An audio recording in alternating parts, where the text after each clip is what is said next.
And the bloody echo, you blokes and Sheilas, I'm Braden Moore and welcome to the first ever episode of Scale Australia. Now, when I was a young fella, my dad owned a Land Cruiser for maybe about 10 years of my childhood, and when I turned 17, got my own licence, he gave it to me. I thrashed it for about 3 years, and as a result, it broke down, but I grew to love full driving.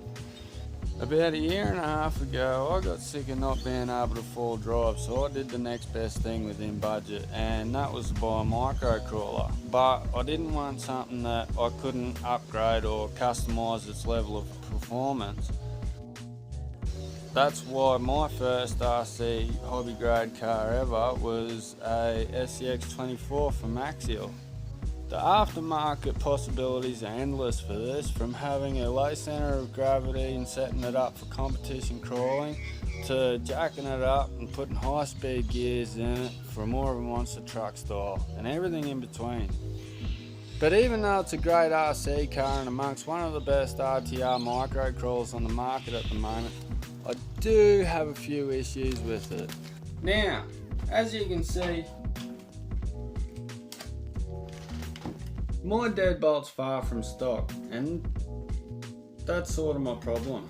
I've upgraded it that bloody much and spent that much money on it that the only original parts on it are the body, frame rails, rear shocks, hexes that seem to be wedged in these cheap wheels, and I put the original links from the rear on the front to lengthen the wheelbase.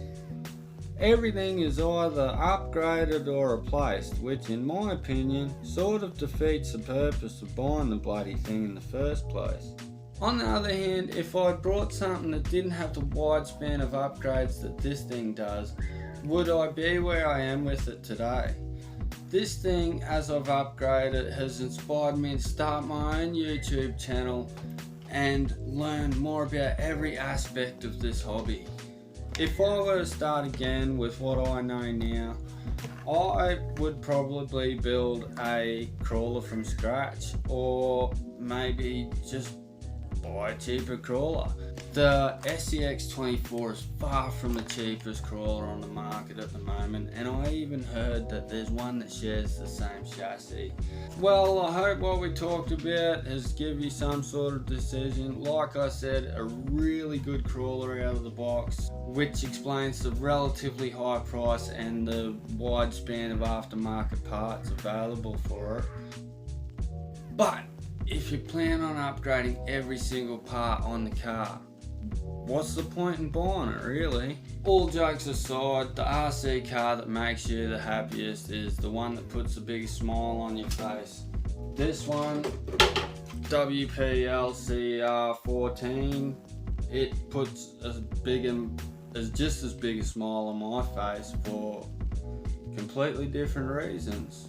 So it all just depends on what you like and what makes you happy. Just remember, if you didn't mind this video and you probably want to see more, hit the like button, press subscribe, and keep scaling Australia.